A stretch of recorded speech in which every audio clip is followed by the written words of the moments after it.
ainda. Todas as vezes, isso quer dizer não de vez em quando. Verso 27, vamos ler. Portanto, qualquer que comer este pão ou beber o cálice do Senhor indignamente será culpado do corpo e do sangue do Senhor. Ok? O foco é participar indignamente. Então, quando eu estou pensando no pecado, é indignamente. Porque ele diz que o sangue é para a remissão dos pecados. E você age como se o pecado não fosse remido. Isso é indigno. Amém? Examine-se, pois, o homem a si mesmo, e assim coma deste pão e beba deste cálice. E as pessoas ensinam assim, o homem examine-se a si mesmo pelo pecado. Certo? Não diz examine-se o homem a si mesmo e não coma deste pão, nem beba o cálice. E eu fazia isso depois que me examinava e não tinha nenhuma condição de participar. De tanto medo. Mas a palavra examinar é a palavra grega dokimazo. Dogmazo é a palavra examinar procurando coisas boas. Dogmazo é a definição de Vine, a exposição de Vine. Vine foi um erudito do grego e disse de dogmazo, é provar com a vista para provar. Não a vista de algo negativo. É para provar algo bom, para provar com a vista para provar. Está me ouvindo? Então essa ideia de ver se você tem pecado não encaixa em dogmazo. Então vamos voltar ao texto. Examine-se ou aprove o homem a si mesmo. Amém? Sim.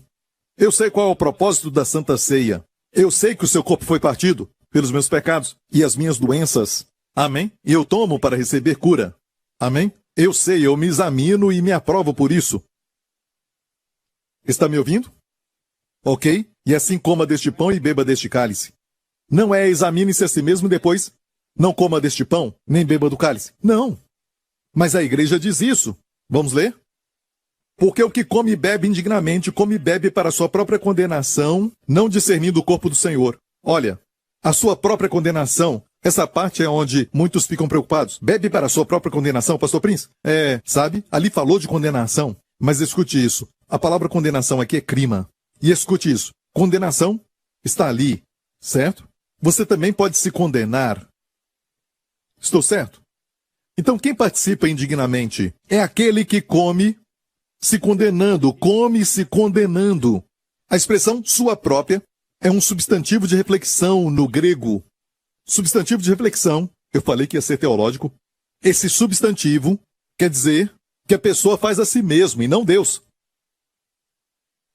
Substantivo de reflexão é João fazendo contra João, Marcos fazendo contra Marcos, Pedro contra Pedro, quando ninguém mais do lado de fora está fazendo contra ele. Então podemos falar que é pensar no pecado. Ele come, certo? Pensando no pecado. Ele ainda se sente condenado. Ele come condenação. Ele não come justificação. Está me ouvindo?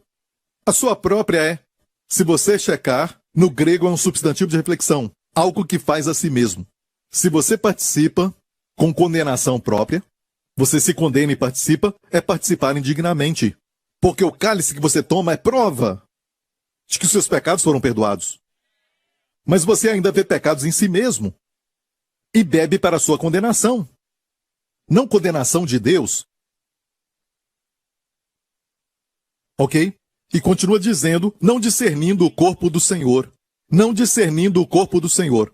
Olha, um outro problema é esse. Quando você se condena, você não está discernindo o corpo do Senhor. Ele foi partido, escute, partido para que a condenação não faça parte da sua vida. A condenação já acabou. Não discernindo o corpo do Senhor, certo? Então, e quanto ao corpo, outro tipo de maldição sobre o corpo é a doença e morte, como já falamos. Então não discernir o corpo, porque ele foi partido, você tem que saber a diferença. Agora vamos para o grego. Não discernindo o corpo do Senhor é a palavra, não discernir é a palavra diacrinou. E diacrinou é isso. De acordo com a definição de Teia, olha essa definição, é separar. Olha, separar. Fazer distinção, discriminar, preferir. Agora olha para mim. Sabe de algo? Marcos 11, 23, aquela famosa passagem que diz que se disser a montanha e não duvidar no coração, vai fazer não somente o que foi feito na figueira que foi amaldiçoada, mas a montanha se moverá. E a expressão não duvidar no coração? e ensinamos duvidar é não duvidar. Mas tem um outro lugar que essa palavra dúvida é usada. Sabe quando Pedro andava sobre as águas e olhou para a tempestade, para as ondas, e afundou. Jesus o tomou pelas mãos e disse, por que você duvidou? É uma outra palavra. Não diacrinou. Ali é, na verdade, duvidar. A palavra distazou. Ou seja, distazou é composta de duas posições. Distasia é posição. Dia 2. Distazou. Por que você distazou? Você acreditou em mim, olhou para mim e depois para as circunstâncias. Olha para mim e depois as circunstâncias. Duas posições. E isso é duvidar. Mas em Marcos 11:23 diz, se você não duvidar é diacrinou ou não fazer uma distinção entre a figueira amaldiçoada, alguns dizem, eu posso amaldiçoar uma figueira, ela é pequena. Mas mover uma montanha não dá. Não faça uma distinção. Não faça uma distinção. Não diacrinou no coração. Porque diacrinou é o quê? Separar. Mas ali está dizendo duvidar. Não está em acordo consigo mesmo. E outra revelação ali, crino é julgamento. Dia é através de você está se julgando. Não dá para falar para a montanha. Ok? Entendeu isso? Mas o uso primário de diacrinou é fazer diferença. Então voltemos à passagem. Não discernir o corpo do Senhor é o quê? Você não faz distinção. Você pega então o pão e depois o cálice e diz, tomei santa ceia. Não fazem distinção. Sabia que o sangue é para a remissão dos pecados? Amém? Mas eles juntam os dois, o pão e o cálice, como um. Ninguém falou para eles para distinguirem, fazer distinção entre o pão, o corpo do Senhor e o sangue, o cálice. Por esta razão, não fazendo distinção, não diacrinou. Por causa disso, muitos estão fracos e doentes e muitos que dormem. Por causa disso, não quer dizer que é falta de imposição de mãos. Não diz que é por falta de exercícios. Eu creio em exercício. E não diz que é por falta de uma boa dieta observada. Por falta de quê? De discernir o corpo do Senhor. Por causa disso, uma razão singular, então, na igreja. Muitos, queria que não tivesse falado isso, muitos estão fracos, doentes e muitos que dormem. Dormir não é dormir durante o culto. Falamos recentemente sobre Eutico, que dormiu. Enquanto Paulo pregava, fiquei alegre, porque Paulo pregava muito. Amém? Este nome é boa sorte. Quando a boa sorte sai da igreja, por que não escuta a mensagem de Paulo, seus ensinos, e não toma a Santa Ceia, e não tinham tomado. Depois o levantaram e tomaram a Santa Ceia. Mas isso é outra mensagem? Escute. Aqui não discernir o corpo do Senhor e seu sangue. Por causa disso, muitos estão fracos e doentes e morrem de forma precoce. É o que Deus quer? Não. Olha, eu tenho alguns minutos para falar de uma parte aqui que quero falar. Posso continuar um pouco? Vou usar 5 minutos. Por isso tem muitos fracos e doentes. Se examinássemos a nós mesmos, não seríamos julgados. Ah, tem um problema aqui. Vamos ver isso? Certo? Vamos ler um pouco mais?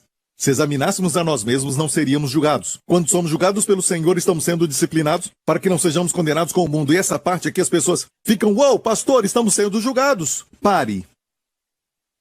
Ok? Antes de falar isso, eu tenho tão pouco tempo para falar do grego. Senhor, multiplica agora esses minutos. Ok? Volta então ao 31. Ok? Por isso muitos estão fracos. Se examinássemos a nós mesmos, é a palavra crinou. De onde vem diacrinou? Examinar a nós mesmos. Desculpa, diacrinou. Diacrinou nós mesmos. Não seríamos crino, julgados. Ok, escute bem. O que é isso, pastor Prince? Se nós nos discernirmos, ok? Ou seja, discernimos a nós mesmos. Como fazer isso? Alguns ensinam na igreja hoje, julga a si mesmo, julga a si mesmo, julga a si mesmo. Mas aqui é diacrinou. E diacrinou quer dizer o quê? Fazer distinção. Ok? Nós não somos pessoas do mundo. Quando participamos da ceia, nós discernimos. Se nós discernirmos, se nós fazemos isso, sabe? Se nós julgarmos a nós mesmos, e às vezes até falamos assim, julgamos, que isso é bom. Algo bom. Eu te julgo fiel. Eu te julgo como comprometido. Não é sempre ruim. É o contexto aqui. E olha bem, sabia que crino, que diz não seríamos julgados? Alguém disse, viu? Não seremos julgados por Deus. Aqui não fala de Deus. Escute bem, fala de Deus mais tarde, mas olha isso. A palavra crinou nem sempre é algo muito negativo. Eu sei que inclui isso, olha, eu posso dizer que também inclui isso, mas tem 7 significados de crinou, sabia? Vou mostrar rapidamente. Separar, crinou é separar, colocar à parte. Número 2, aprovar ou então referir, ter uma opinião sobre algo. Eu te julgo fiel, julgar, preferir, sabe? Determinar, resolver. E olha, este aqui, preste atenção. Dar uma opinião sobre o certo e o errado. Dar uma opinião sobre o certo e errado. Não só errado, certo também. Ok? Por causa do tempo, pronunciar julgamento e declarar sentença. Eu queria chegar aqui. Quer dizer, aqui, sanção, sentença ou corrigir, disciplina. Corrigir, não é verdade? No ambiente familiar, certo? É a palavra crinou. Crinou quer dizer isso? Sim. Definição de Strong. Ok. Olha, vamos ler mais um pouco. Alguns sempre usam este aqui. Ir à lei. Ou a corte do céu, onde vai ser julgado para condenação eterna. Olha, este aqui, não vamos mais passar por ele. Você deve saber disso. Vou provar para você, até na palavra crino, que não estamos mais no crino desse jeito. João 3, rapidamente. João 3, 17 e 18. Porque Deus não enviou o seu Filho ao mundo para crino o mundo, mas para que o mundo por ele seja salvo. É para aquele que crê. Quero ouvir todos que creem aqui. Aquele que crê em Cristo não é crino. Não somos crino desse jeito mais. Tem 7 definições de crino. O condenar não é mais para nós. Não pode ser, aqui é crino, e em 1 Coríntios, aqui não é crino, mas em 1 Coríntios somos crino. Como se Deus tivesse mudado de ideia. Não, nós nunca somos crino. Nós cremos em Jesus, ok, todo mundo? E aqui diz, o que crê nele não é crino, não é condenado, mas o que não crê já está condenado, por não crer no nome do Filho unigênito de Deus. Olha, aqui cai por terra a teoria de que todo mundo é salvo automaticamente. Mas quem não crê já está condenado. Não é assim, você então não está crendo e a condenação um dia vai chegar. Não, já está condenado. Jesus veio te resgatar da condenação. Ok, você entendeu isso? Volta à passagem, vamos terminar. Você aprendeu? Entendeu isso? Obrigado, Senhor. Não é fácil, sabe? Isso é como um seminário. Mas eu quero que você entenda isso, porque quando alguém te falar algo, eles vão usar essas palavras. E você então vai dizer, tem julgamento. Vamos ver essa ideia. Se tem julgamento, da forma que Deus nos julga, que julga os cristãos que participam dignamente, é com doença e enfermidade Deus faz isso? Então não podemos dizer que Deus não nos disciplina com doenças. Aqui tem a palavra disciplina, mas o contexto é lindo, ok? O que é disciplinar? É treinar uma criança, já falamos sobre isso antes, Paideio. De onde temos pediatra, Paideio, ensinar uma criança, pesquise. É treinar uma criança. Deus nos disciplina, sim. Você só disciplina quem ama. Você só disciplina os seus filhos, porque você os ama. Você não disciplina nenhuma criança nas ruas, mas só os seus filhos. Estou certo? Volta à passagem. Mas se nós nos examinássemos a nós mesmos, então devemos nos examinar. Quando pegamos o pão, falamos, pelas suas feridas fomos sarados. Eu me julgo curado. É participar dignamente. Eu bebo o cálice e agora me julgo perdoado e justo por seu sangue. Estou certo? Estamos nos distinguindo das pessoas do mundo? Se nós discriminarmos, se nós vemos a diferença, certo, nessa área, nós não seremos sentenciados. Estou certo? Não teremos sentença. De quem? De Deus. Mas essa ideia, não seríamos julgados? Está aqui. E nós vimos agora que uma das 7 definições é ser sentenciado. Não seremos sujeitos à sentença de Deus. Mesmo Deus nos disciplinando porque Ele nos ama, ninguém gosta de ser disciplinado. Meu filho, até hoje, isso é incrível, incrível. Ele nunca gosta de ser disciplinado. E os seus filhos? Eu sou assim, os líderes também. Sabe, se eu tenho que corrigir alguém, sabe? Olha, não é agradável. Ninguém gosta de ser corrigido, certo? Eu não gosto de ser corrigido. E você? Ele diz, se nós nos discernirmos nisto, nós não teremos uma sentença de Deus. De quem? Do Senhor. O Senhor quer que você participe para ter benefícios. Ele te ama. Agora o último verso, vamos terminar.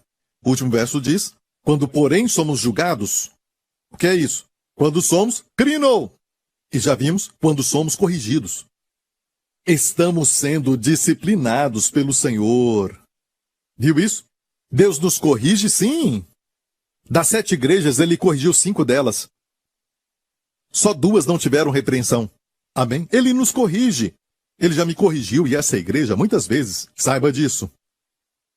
E olha bem, também essa série de mensagens agora é parte da correção. Este ensinamento, ele falou para fazer isso mais vezes. Sabe, essas mensagens são tão fortes, mas eu não quero que pareça, sabe, não sei, como se eu estivesse me exaltando. Ok, eu não gosto disso, sabe? Então lembre-se sempre, não fale do pastor Prince, sabe? Você entendeu? Fale de Jesus para os amigos. Amém? Eu gosto como o pastor fala de Jesus, eu vou falar de Jesus. Amém? É assim. Ok, vamos terminar. Estamos sendo disciplinados. Estou certo? Somos disciplinados. Quem nos disciplina? O Senhor. E este disciplinar é como treinar criança. Disciplinar aqui é o mesmo de Hebreus 12. Quando somos corrigidos, no presente é algo duro, sabe? Nenhuma correção no presente parece ser boa, mas depois aprendemos e produz o fruto da justiça. Então, é treinar criança. Deus não nos corrige, Ele não nos disciplina com doenças. É um abuso. Abuso infantil. Ele não fala, fica lá no frio, até aprender a usar as roupas. Isso é errado. Não fique brincando nas ruas, fique aqui agora, deitado no chão. Passa com um carro e vou quebrar sua perna para te ensinar uma lição. Falamos que Deus faz isso, e até mesmo aqueles que ensinam que Deus não corrige com doenças aqui, nesta passagem eles falam que corrige. Isso traz confusão. Muita confusão. Porque não entenderam a palavra julgar. Por isso tive que mostrar, julgar não é somente condenar, no final também é usado sim para condenação eterna, que não é para nós. Por quê? João 3, 17, 18 que eu mostrei. Aquele que crê não é, quem não crê não é, crino. Você não vai ter crino. Agora escute essa aqui. Pelo Senhor estamos sendo disciplinados, para que não sejamos condenados com o mundo. Ele está fazendo aqui uma distinção. Por quê? Qual é a condenação do mundo? E a palavra condenar aqui é catacrino. Que é isso? Que palavra é essa? Para não sofrermos a sentença do mundo. Escute bem, isso aqui não é meu, mas é divine. A palavra catacrino. Vine disse declarar uma sentença. Se lembra? Quando Deus deu a sentença para Adão, para a terra também, a sentença também foi de morte, mas antes da morte vem fraqueza, doença e morte. Então Deus diz, quando aprendemos a tomar proveito da Santa Ceia, Deus não vai deixar que soframos a condenação deste mundo. E aqui diz claramente que é para que não soframos a sentença do mundo. Tem uma sentença para eles. Eu disse que tem uma sentença para eles. Deus não quer isso para nós. Amém? Por quê? Ele nos ama. E por isso ele nos disciplina para que nós não sejamos alvos da sentença que já está sobre o mundo. A sentença das doenças, de morrer precocemente. E toda a igreja diga, amém. Curve sua cabeça, feche os seus olhos aqui neste lugar. Obrigado, Senhor Jesus. Muito obrigado, Senhor. Amém, amém, amém. Aleluia. É incrível. A ciência diz que não há reversão para Alzheimer. Mas você ouviu, quando lemos o segundo testemunho? Na semana passada também ouvimos um testemunho de alguém que se recuperou de Alzheimer. Será que tem algo na Santa Ceia que estamos perdendo? Na noite da Páscoa, quando comiam um cordeiro assado, uma das coisas mencionadas é que tinha que comer a cabeça. A cabeça do cordeiro. E você pode fazer isso enquanto toma a Santa Ceia e imagina a cabeça de Jesus levando o Alzheimer, a demência, o esquecimento. Quando participar, participe como se estivesse participando do cérebro de Jesus. Amém? Fizeram isso na Páscoa, eles participaram da cabeça do cordeiro. E as pernas, comiam as pernas. Você tem problema para andar? Problema nos pés? Participaram e no dia seguinte caminharam por quilômetros e quilômetros. Muitos eram mal nutridos, muitos ali idosos. Com todo respeito ao filme Os 10 Mandamentos, nós vemos alguns velhos carregados em macas, A Bíblia diz que não havia um fraco entre eles. Nenhum fraco. O Salmo 105 diz, nenhum fraco entre eles. Quando saíram, nenhum! Nenhum! Doente. Se eles participaram da sombra e receberam isso, e a substância? Amém? Oro para que isso te anime a participar da Santa Ceia, especialmente se foi diagnosticado com algo. Já oraram por você. Mas olha, não desista. Continue participando. Muitas vezes, muitos dos milagres que eu vejo pela Santa Ceia não acontecem instantaneamente. Vem a 30 por 1, 60 por 1 e a 100 por 1. Mas certamente virá.